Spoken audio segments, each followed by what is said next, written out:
ചെറിയ തടസ്സം നേരിട്ടതിൽ ഖേദിക്കുന്നു. അല്പ സമയങ്ങൾ ഒന്ന് രണ്ട് തടസ്സങ്ങളുണ്ടായി, അതുകൊണ്ട് ഖേദിക്കുന്നു. ഞാൻ എൻ്റെ ശുശ്രൂഷയിലേക്ക് കടക്കുവാൻ താല്പര്യപ്പെടുകയാണ്. യേശു എങ്ങനെയുള്ളവനെന്ന് കാണുവാൻ സക്കായി ആഗ്രഹിക്കുക. യേശു എങ്ങനെയുള്ളവനെന്ന് കാണുവാൻ സക്കായി താല്പര്യപ്പെട്ടതിൻ്റെ കാരണം, ഈ സക്കായി എന്ന് പറയുന്നത് ചുങ്കക്കാരിൽ പ്രമാണിയ എന്ന് പറഞ്ഞാൽ റോമൻ ഗവൺമെന്റിന് വേണ്ടി ചുങ്കം പിരിക്കുന്ന ആ ഒരു ജോലിയിലെ വലിയൊരു ഉദ്യോഗസ്ഥനാ. ചുങ്കക്കാരിൽ പ്രമാണി എന്ന് പറഞ്ഞാൽ ഒരു ചെറിയ ഉദ്യോഗസ്ഥനല്ല, ടാക്സ് കമ്മീഷണർ എന്നാണ് നമുക്ക് പഠിക്കാൻ കഴിയുന്നത്. യെരിഹോവിലെ ടാക്സ് കമ്മീഷണറാണ് ആര്? ഈ സക്കായി. ഉന്നതമായൊരു ഉദ്യോഗത്തിലിരിക്കുന്ന മനുഷ്യൻ. പക്ഷെ യേശുവിനെ കുറിച്ചുള്ള പല വാർത്തകൾ താൻ കേട്ടു.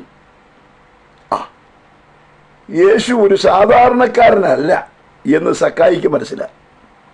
ഉന്നത ഉദ്യോഗത്തിലിരിക്കുമ്പോൾ തന്നെ താൻ കേട്ട വാർത്തയനുസരിച്ച് യേശു ചെയ്യുന്ന അത്ഭുതങ്ങളും യേശു മുഖാന്തരം ഉണ്ടാകുന്ന വലിയ വിടുതലുകളുമൊക്കെ താൻ കേട്ട് കഴിഞ്ഞപ്പോൾ ഈ സക്കായിക്കൊരു ആഗ്രഹം, യേശുവിനെ ഒന്ന് കാണണം.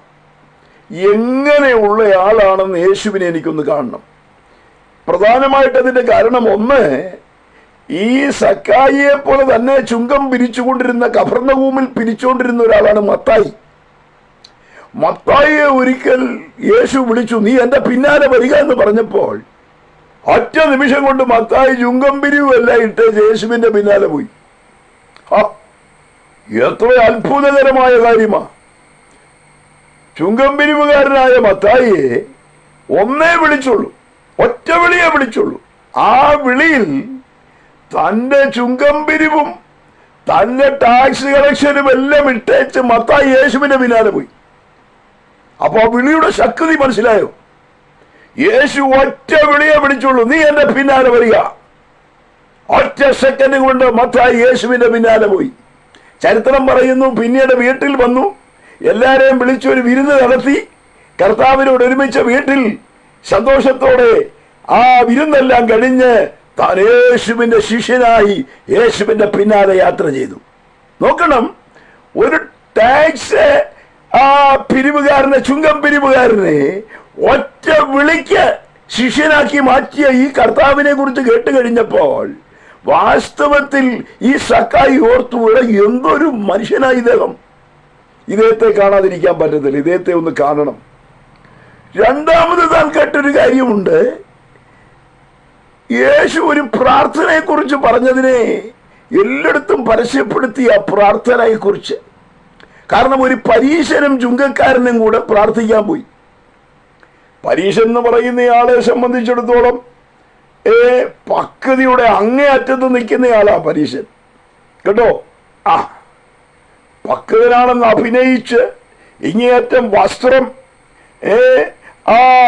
അതിനപ്പുറത്ത് ഈ ദേഹത്തെല്ലാം വാക്യങ്ങളും പഴയ നിയമ വചനങ്ങളും എഴുതി വെച്ച് നെറ്റിയിൽ പോലും ഒട്ടിച്ച് താൻ പക്വതനാണെന്ന് കാണിക്കുന്ന മനുഷ്യനാണ് ആര്? ഈ പരീശൻ. ഈ പരീശൻ പ്രാർത്ഥനയ്ക്ക് വന്നു, ചുങ്കക്കാരനും ആ കൂടെ പ്രാർത്ഥനയ്ക്ക് വന്നു. ചുങ്കക്കാരൻ പ്രാർത്ഥിച്ചു, എന്താ പ്രാർത്ഥിച്ചു? പാപിയായ എന്നോട് കരുണ തോന്നണമേ, നെഞ്ചത്തലച്ചൊരു പ്രാർത്ഥന. പരീശൻ പ്രാർത്ഥിച്ചു, ഞാൻ 4 വട്ടം പദാരം കൊടുക്കുന്നുണ്ട്, ഞാൻ ഉപവസിക്കുന്നുണ്ട്, പ്രാർത്ഥിക്കുന്നുണ്ട്, ചെയ്യുന്നുണ്ട്, പോകുന്നുണ്ട്, വരുന്നുണ്ട്. പക്ഷേ അവനൊരു വിടുതലുണ്ടായില്ല. അവനാ പ്രാർത്ഥിച്ചതുപോലെ തന്നെ തിരിച്ചുപോയി. പക്ഷെ നെഞ്ചത്ത് കൈവച്ച് പാപിയായ എന്നോട് കരുണ തോന്നണമെന്ന് പ്രാർത്ഥിച്ചവൻ അവൻ നീതീകരിക്കപ്പെട്ടവനായി പോയി. എന്റെ കർത്താവ് ഈ ചുങ്കക്കാരനെ നീതീകരിച്ചു. ആരും നീതീകരിക്കാത്തവനെ നീതീകരിച്ചു. കാരണം അവന്റെ സഹതാപവും അനുതാപവും അകത്തലങ്ങളിൽ നിന്ന് വെളിപ്പെട്ട അവന്റെ ഹൃദയനൊമ്പരവും കണ്ടിട്ട് എന്റെ കർത്താവ് പുറമേയുള്ള രൂപത്തിലോ ഭാവത്തിലോ ഭംഗിയിലോ പുറമേയുള്ള ഭക്തിയിലോ അല്ല, അകത്തലത്തിൽ വെളിപ്പെടുന്ന രൂപാന്തരമാണ്, സമർപ്പണമാണ് പ്രാർത്ഥനയ്ക്ക് മുഖാന്തരമെന്ന് എന്റെ കർത്താവ് എടുത്തു പറഞ്ഞ് അവനെ നീതീകരിക്കുകയുണ്ടായി. ഇത് കേട്ട് കഴിഞ്ഞപ്പോഴത്തേന് സക്കായിക്ക് തോന്നി ചുങ്കക്കാരോട് എന്തോ സ്നേഹമുള്ള ഒരാളാ ഈ കർത്താവ്.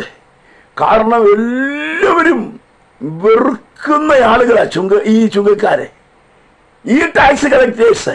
കാരണം കുത്തിപ്പിഴിഞ്ഞ് റോമൻ ഗവൺമെന്റിന്റെ അധീനതയിൽ നിന്ന് അവർക്ക് എന്തൊക്കെ മേടിക്കാമോ അവരെ ആക്കി വെച്ചിരിക്കുന്ന അതെല്ലാം മേടിച്ചിട്ട് വസൂലാക്കാവുന്ന മുഴുവൻ വസൂലാക്കി, അവർക്കും ജീവിക്കാനുള്ളത് വസൂലാക്കി. ആ നില ജീവിക്കുന്ന ഇവരെ കാണുമ്പോഴേ തുപ്പിയച്ചു പോകും മനുഷ്യൻ. ഇവരോട് വെറുപ്പാ, ഇവരോട് ആർക്കും സന്തോഷമില്ല, ഓരോ വിഭാഗക്കാർക്കും സന്തോഷമില്ല. സകല ആളുകളും വെറുക്കുന്ന ഈ ആളുകളെ സ്നേഹിക്കുന്ന ഒരു കർത്താവ് ഉണ്ടെന്ന് കേട്ടപ്പോൾ ഈ ടാക്സ് കമ്മീഷണർക്ക് ഒരു ആഗ്രഹം, എന്റെ യേശു അങ്ങനെയുള്ള ആളാണെങ്കിൽ അദ്ദേഹത്തെ എനിക്കൊന്ന് കാണണം. ഇന്ന് ഈ സന്ധ്യാവേളയിൽ സായാഹ്ന വേളയിൽ എന്നെ ശ്രദ്ധിക്കുന്നവരോട് ഞാൻ പറയട്ടെ, ആമേൻ, എല്ലാവരെയും ഒരുപോലെ സ്നേഹിക്കുന്ന ഒരു കർത്താവിനെ കുറിച്ച് ഞങ്ങൾ ഇവിടെ വെളിപ്പെടുത്തുന്നത്. നമുക്കറിയാം ഈ ലോകത്തിലെ ഒരു പ്രത്യേകത, ആമേൻ, പക്വതന്മാരും ആ നിലകളിൽ സ്തോത്രം പുറമെ ആ കർമ്മങ്ങളും കർമ്മകാണ്ഡങ്ങളും ഒക്കെ നടത്തി ഞങ്ങൾ പക്വതന്മാരാണ് എന്ന് കാണിക്കുന്ന ആളുകളോടാണ് പലർക്കും മമത. മതങ്ങൾ അവരോടാണ് മമത കാണിക്കുന്നത്. ആമേൻ എന്ന് വേണ്ട, മത ആചാര്യന്മാർക്ക് മമത അവരോടാണ്. ആമേൻ, ലോകത്തിന് മമത അവരോടാണ്. സകല ആളുകൾക്കും മമതയുള്ളത് ആരോടാണ്? ഇവിടെയുള്ള ഭക്തന്മാരെന്ന് അഭിനയിക്കുന്ന കാണിക്കുന്ന ആളുകളോടാണ്.